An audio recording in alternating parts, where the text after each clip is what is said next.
တမန်တရား၏အတီး နှလုံးသားထဲမှာဖရာသခင်ရဲ့နှုတ်ကပတ်တော်များ နေထိုင်မှုပုံစံ ဗျာဒိတ်လေး3 ဟေပြဲတစ်ဆက်နှစ်ဆက် ခုနှစ်သမတရား၏အတီးသလုံးအိသမတရားကိုသလုံးသွင်း၍ကောင်းသောမြေဖြစ်အောင်သမတရားမျိုးစေ့ကိုကျဲ၍သမတရားကိုပြုစုပြုထောင်ခြင်းဖြင့်အတီးကိုတီးတတ်၏မြေယာပြန်လည်ရယူခြင်း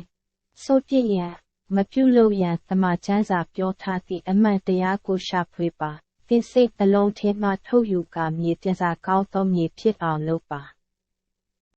သစ္စာမျိုးစေ့ကိုစိုက်ပါဆောက်ရှောက်ရန်သမချမ်းစာပြောထားသည့်အမှန်တရားကိုရှာဖွေပါမြေပြန်စာကောင်းသောမြေနှင့်ပြုလုပ်ထားသောနှလုံးလေတွင်အမှန်တရား၏မျိုးစေ့ကိုစိုက်ပါစိုက်ပျိုးပါသမတရား၏အသား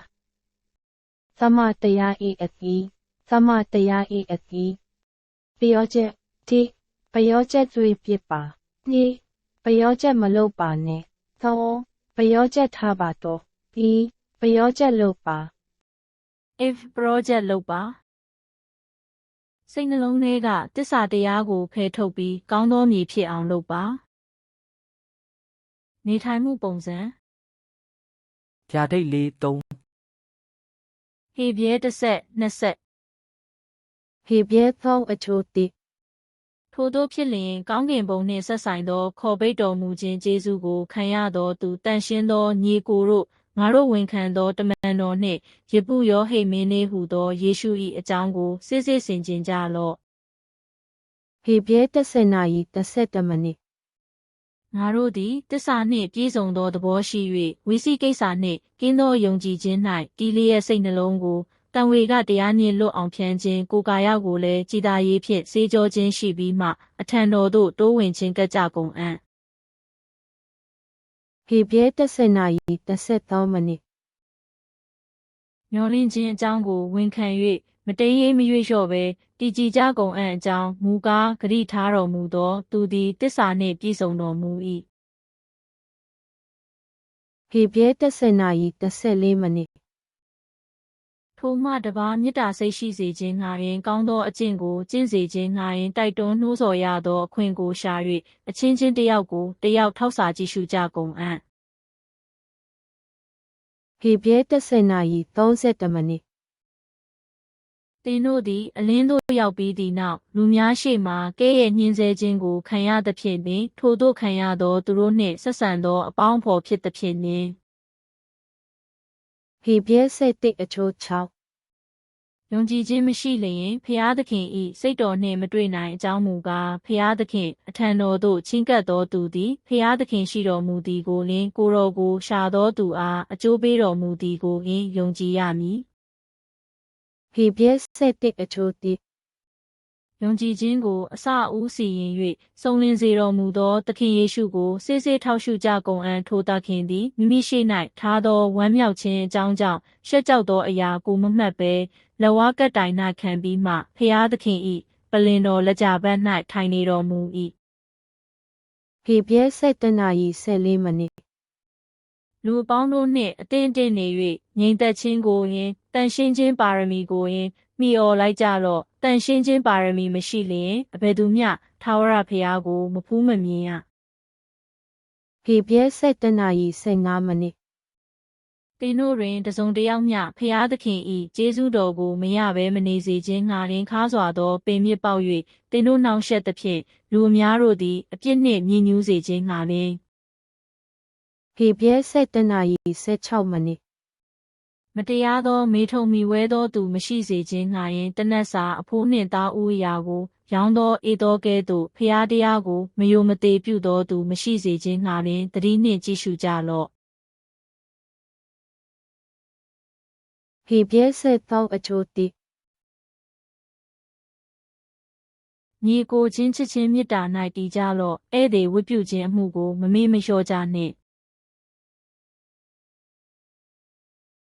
ဟေပြဲ7အချို့3 အကျဉ်းခံရသောသူတို့နှင့်အတူကိုခံရသကဲ့သို့မှတ်၍သူတို့ကိုအောက်မေ့ကြလော့သင်တို့သည်ကိုခန္ဓာနှင့်မကင်းလွတ်သောသူဖြစ်၍ညှင်းဆဲခံရသောသူတို့ကိုအောက်မေ့ကြလော့ ဖေပြဲဆက်သောအချိုးခုနှစ် ဖျားသခင်ဤနှုတ်ကပတ်တရားတော်ကိုသင်တို့အားဟောပြော၍သင်တို့ကိုအုပ်တော်သူတို့ကိုအောက်မေ့ကြလော့သူတို့သည်အဘယ်သို့ကျင့်ကြံပြုမူ၍စုတေသည်ကိုစစ်စစ်ဆင်ခြင်းလျက်သူတို့၏ယုံကြည်ခြင်းကိုမိအောင်လိုက်ကြလော့ ဖေပြဲဆက်သောနာရီ15မိနစ် ထို့ကြောင့်ငါတို့သည်ဖျားသခင်၏ကျေးဇူးတော်ကိုဝန်ခံလျက်နှကမ်းသီးလေးဟူသောချီးမွမ်းခြင်းရစ်ကိုသခင်ယေရှုခရစ်အားဖြင့်ဖျားသခင်ရှေ့တော်၌အစဉ်ပူဇော်ကြကုန်အံ့ ဖေပြဲဆက်သောနာရီ19မိနစ် သင်တို့ကိုအုပ်တော်သူတို့၏စကားကိုနားထောင်၍နှိမ်ချလျက်နေကြလော့သူတို့သည်ကိုယ်တိုင်စစ်ကြောခြင်းကိုခံရသောသူကဲ့သို့သင်တို့စိတ်ဝိညာဉ်၏အကျိုးလိုငှာဆောင်နေကြကုန်၏သင်တို့အကျိုးကိုမဖြစ်စေတတ်သောဝမ်းနည်းခြင်းမရှိဝမ်းမြောက်ခြင်းရှိ၍သူတို့သည်စစ်ကြောခြင်းကိုခံရမည်အကြောင်းသတိပြုလျက်နေကြလော့ ဖေပြဲဆက်သောနာရီ18မိနစ် ငါတို့အဖို့ဆုတောင်းကြလော့ငါတို့သည်ကိုတည်သောစိတ်ကြည်လင်လျက်အရာရာတို့၌ကောင်းမွန်စွာကျင့်နေခြင်းကအလိုရှိသောသူဖြစ်သည်ဟုစိတ်ဆွဲလန်းခြင်းရှိကြ၏ ယာကုပ်တစ်အချိုးတစ် ای برادران من، وقتی که در تجربه‌های گوناگون مبتلا شوید، کمال خوشی دانید.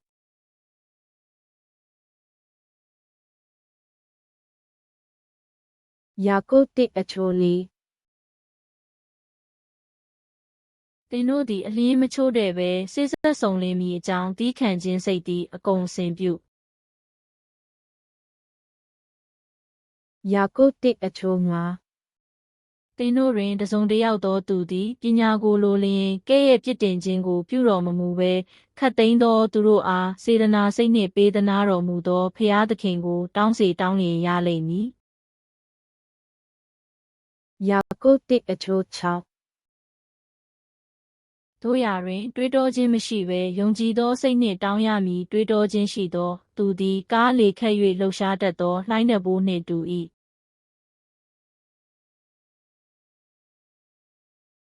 ယာကုပ်တစ်အချိုး9 အောက်ရှိုးနှိမ့်ချသောညီအကိုသည်မိမိချီးမြှောက်ခြင်းအရာ၌ဝါကြွားဝမ်းမြောက်စေ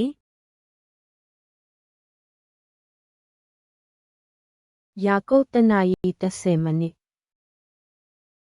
ငွေရတတ်သောညီအကိုသည်မိမိနှိမ့်ချဆင်းရဲခြင်းအရာ၌ဝါကြွားဝမ်းမြောက်စေအကြောင်းမူကားသူသည်မြတ်ပွင့်ကဲ့သို့ဖောက်ပြန်ခြင်းသဘောရှိ၏ ယာကုပ်တနာရီ19မိနစ်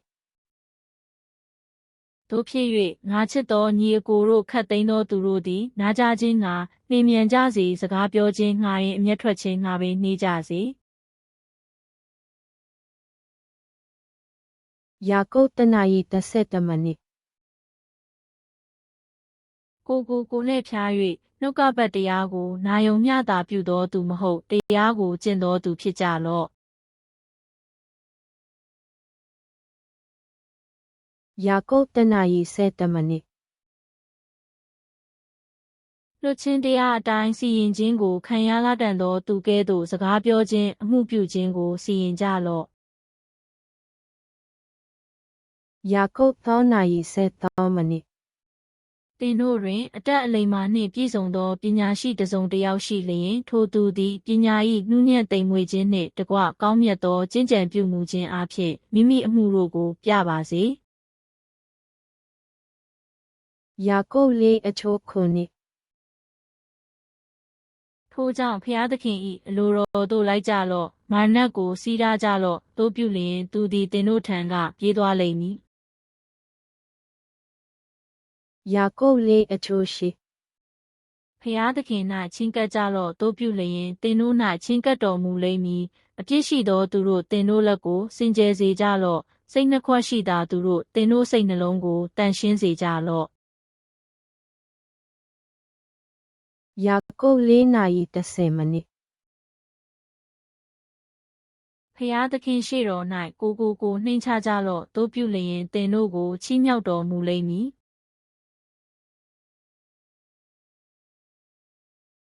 ယာကုပ်5အချိုး1 အ အချင်းတထေသူကျွဲတို့ယခုလာကြတင်တို့အပေါ်၌ရောက်လာတန်သောဆင်းရဲဒုက္ခဝေဒနာကြောင့်ငိုကြွေးအော်ဟစ်ကြယာကုပ်ငါအချိုရှိတင်တို့သည်လည်းတီးခံလျက်ဆောင်နေကြလော့ကိုယ်စိတ်နှလုံးကိုမြဲမြံစေကြလော့သခင်ဖျားကြွလာတော်မူသောအချိန်ရောက်လူနေပြီ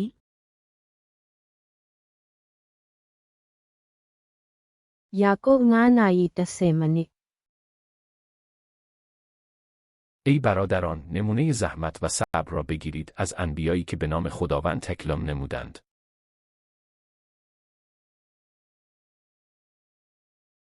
ယာကုပ်9 နာရီ13 မိနစ် တင်တို့တွင်ဆင်းရဲခံရသောသူရှိလျင်ဆုတောင်းစေရှင်လန်းသောသူရှိလျင်စာလံတခြင်းကိုဆိုစေယာကုပ်9 နာရီ14 မိနစ် နာသောသူရှိလျင်တင်းအုပ်ကိုခေါ်၍သူတို့သည်သခင်ဖျား၏နာမတော်ကိုအမိပြုလျက်လူနာကိုစီနှင့်လူ၍သူ့အပေါ်မှာဆုတောင်းကြစေယာကုပ်9 နာရီ16 မိနစ် အချင်းချင်းတယောက်နှင့်တယောက်ကိုပြစ်ကိုဘောပြတောင်းပန်ကြလော့ချမ်းသာရမည်အကြောင်းအချင်းချင်းတို့အဖို့ဆုတောင်းကြလော့သူတော်ကောင်းဆုတောင်း၍အရှိန်ကြီးသောပဋ္ဌာနာသည်အလွန်တန်ခိုးပါ၏တိပိတာယုတနာရီ73 မိနစ် တို့ဖြစ်၍တင်းတို့စိတ်နှလုံးကိုကပန်းစည်း၍တမာတတိရှိကြလော့ယေရှုခရစ်ပေါ်ထွန်းတော်မူသောအခါတင်းတို့စီသို့ရောက်လာတန်သောဆုကျေးဇူးကိုအဆုံးတိုင်အောင်မျှော်လင့်ကြလော့တိပိတာယုတနာရီ15 မိနစ် တင်းတို့ကိုခေါ်တော်မူသောသူသည်တန်ရှင်းတော်မူသည်နည်းတူကျင့်ကြံပြုမူသမျှတို့၌တန်ရှင်းခြင်းရှိကြလော့တိပိတာယုတနာရီ16 မိနစ်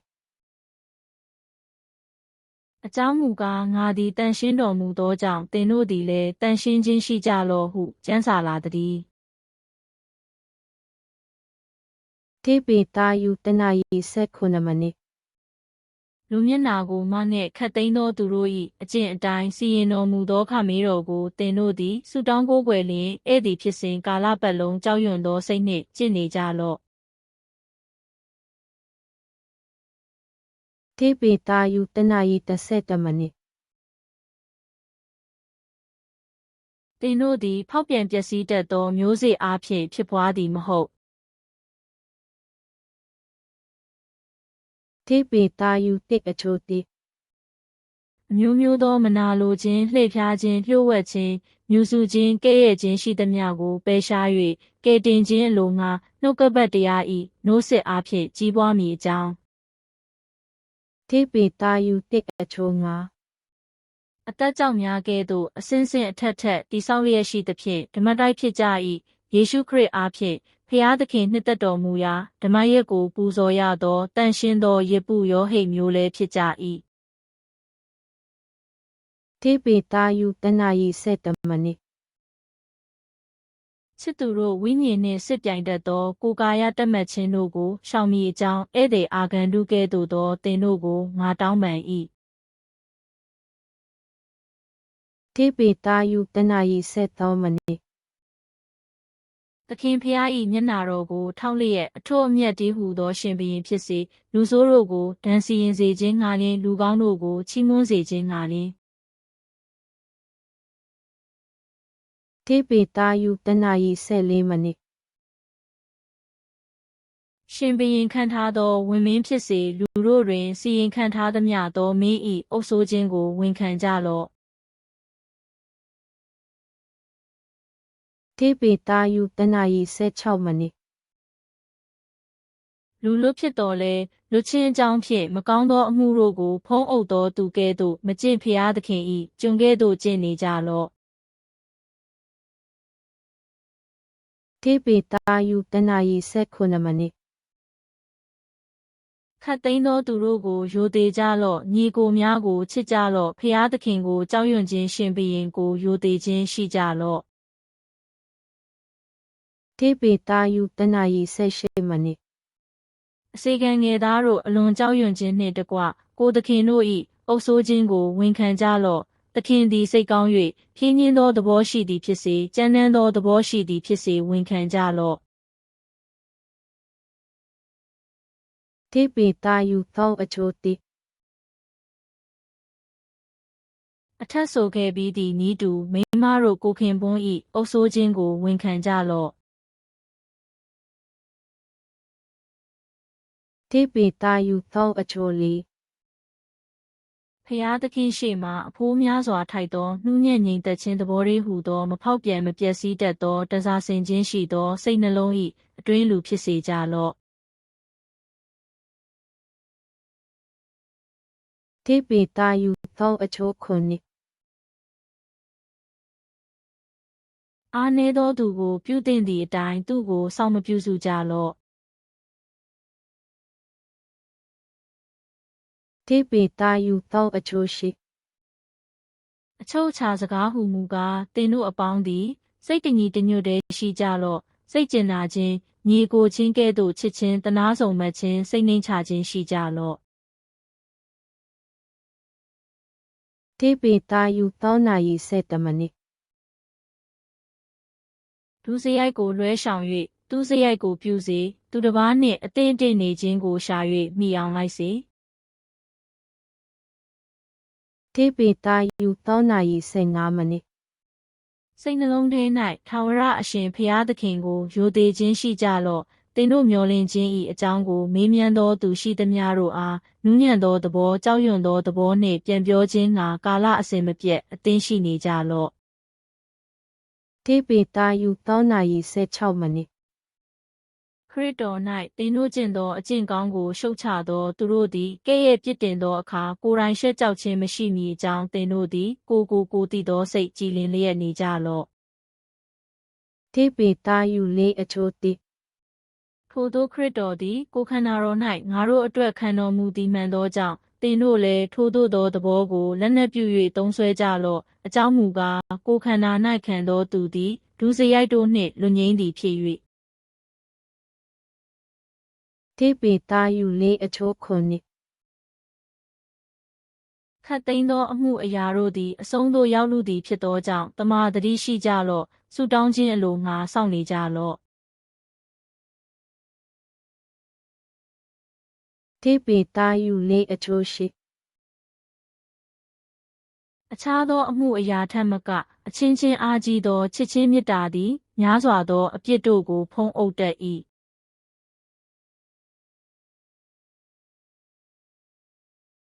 တိပိတာယုလေးအချိုကိုညီတန်းချင်းမရှိဘဲအချင်းချင်းဧည့်သည်ဝတ်ကိုပြုကြလော့တိပိတာယုလေးနာယီ30မနိသင်တို့သည်စုကျေးဇူးတော်ကိုအသီးသီးခံရကြသည်နှင့်အညီဖျားသခင်၏အထူးထူးအပြားပြားသောကျေးဇူးတော်ဘဏ္ဍာဆိုးကောင်းကဲ့သို့အချင်းချင်းဝေငှပေးကမ်းကြလော့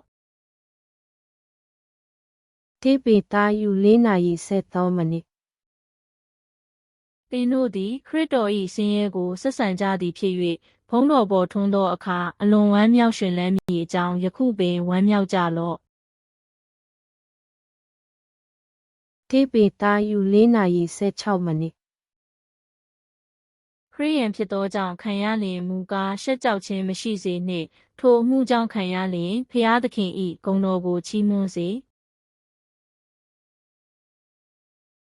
တိပိတာယုငါအချိုသော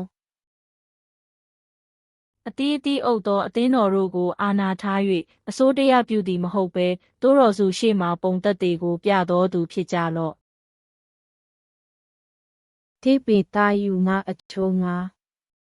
ထိုနည်းတူအသက်ပြိုသောသူတို့အသက်ကြီးသောသူတို့၏စကားကိုနားထောင်ကြလော့ထိုမြမကအချင်းချင်းတယောက်အောက်တယောက်နှိမ့်ချလျက်နေ၍နှိမ့်ချခြင်းတန်စာကိုဆင်ကြလော့အကြောင်းမူကားထောင်လွှားစော်ကားသောသူတို့ကိုဖျားသခင်စီးတားတော်မူ၏စိတ်နှိမ့်ချသောသူတို့အားကျေးဇူးပြုတော်မူ၏တိပိတာယုငါအချိုခုနိသင်တို့ကိုတတိနှင့်ကြည့်ရှုတော်မူသောကြောင့်သင်တို့၌စိုးရိမ်ခြင်းအမှုရှိသမျှတို့ကိုကိုယ်တော်၌အနှံကြလော့တိပိတာယုငါအချိုရှိ တမာတတိရှိလျက်မအိပ်ဘဲဆောင်နေကြလော့တင်တို့၏ရန်သူလေးဟုသောမာရနက်သည်ဟောက်သောခြင်းသေးကဲ့သို့အဘယ်သူကိုမျိုးရမည်နည်းဟု၍လှဲ့လေရှာဖွေလျက်ရှိ၏တိပိတာယုငါအချိုကိုတို့ဖြစ်၍လူပြည်ရဲရဲတို့၌ရှိသောတင်တို့ညီကိုများတို့သည်ထိုသို့သောဆင်းရဲကိုခံရကြသည်ဟုသိမှတ်လျက်ယုံကြည်ခြင်း၌တည်၍မနက်ကိုစီးတားကြလော့တိပိတာယုငါနာရီ7မိနစ်ငါသည်တင်တို့ကိုတိုက်တွန်းသွေးဆောင်လျက်တင်တို့မိဝဲစည်းကပ်သောဤရာများသည်ဖျားသခင်၏ကျေးဇူးတော်အမှန်ဖြစ်သည်ဟုတသက်ခံလျက်ဤစာကိုအကျဉ်းအားဖြင့်ရေးပြီးမှငါစိတ်ထင်သည့်အတိုင်းတင်တို့အမှု၌တစ္ဆာရှိသောညီအကိုတိလွာနုလက်ဖြင့်ယခုပေးလိုက်၏တိပိတာယုတိအချိုငါထို့သောအလိုငါတင်တို့သည်ယုံကြည်ခြင်း၌သီလကိုရင်းသီလ၌ပညာကိုရင်း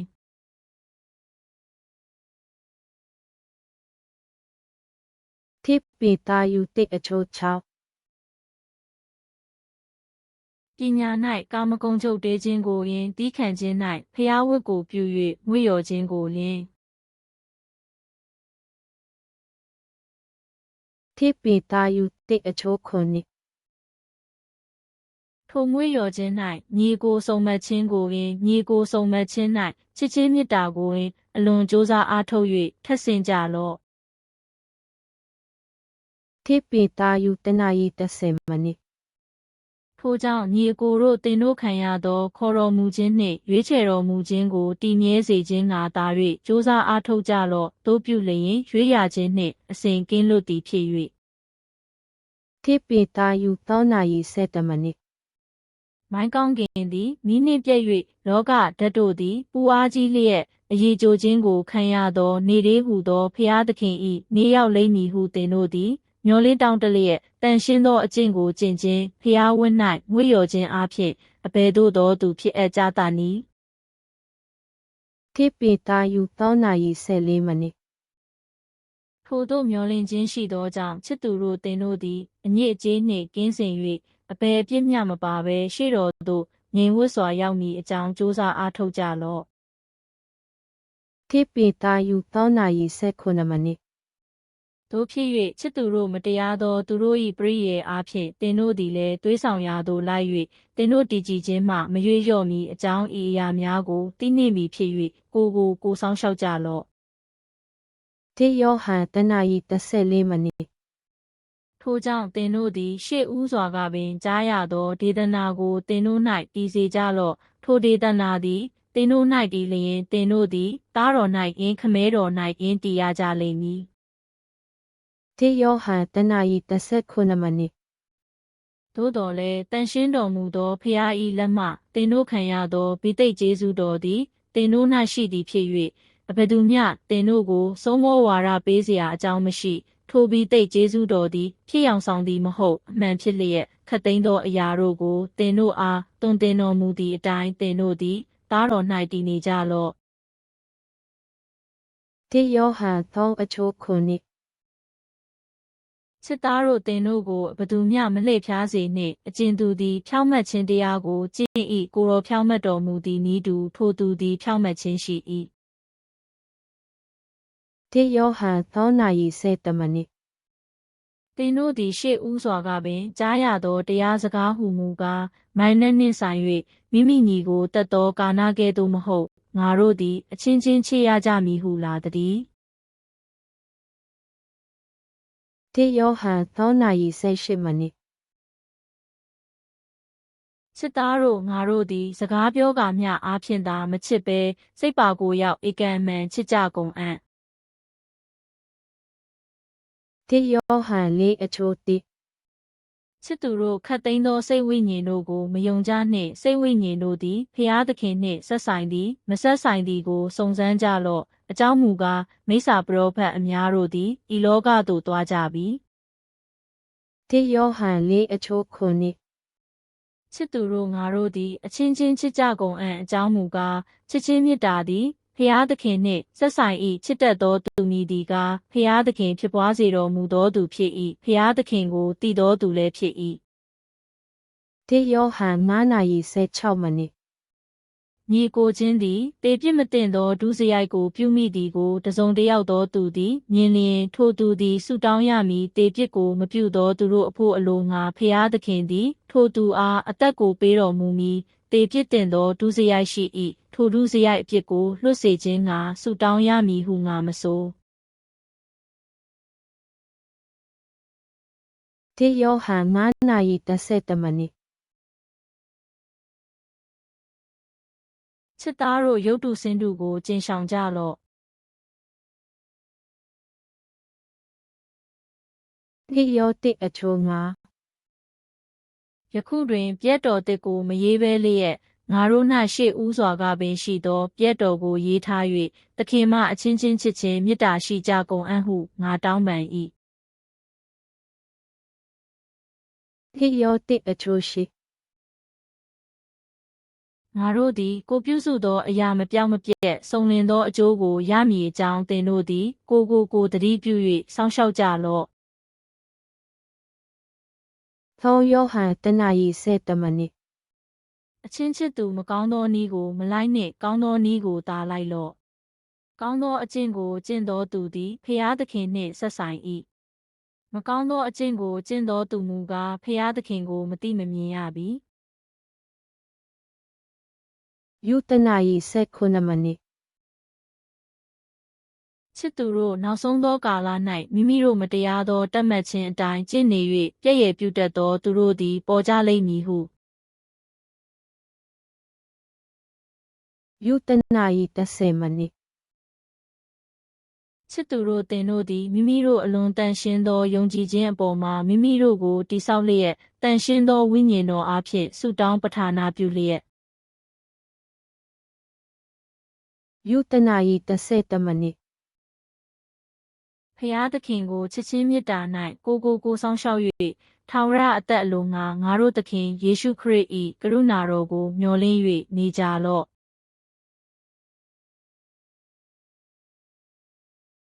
ယူတနာရီ30မိနစ် ငင်းချ၍တည်တတ်သောဥဝံရှိ၍အချို့တို့ကိုတနာကြလော့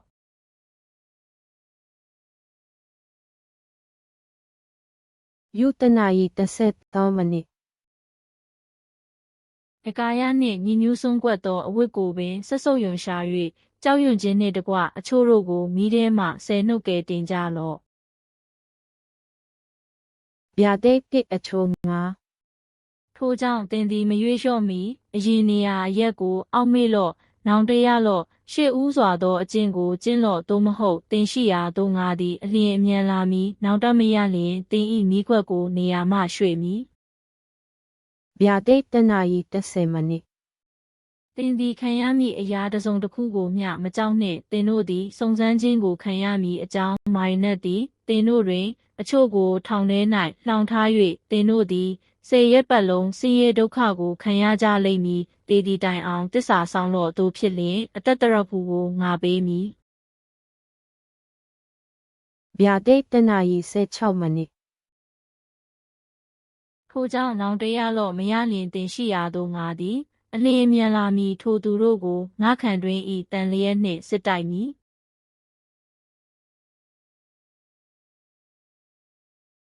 ဗျာဒိတ်တနာရီ35မိနစ် ထိုမှတပါးအခြားသောဝင်ကိုသင်တို့အပေါ်၌ငါမတင်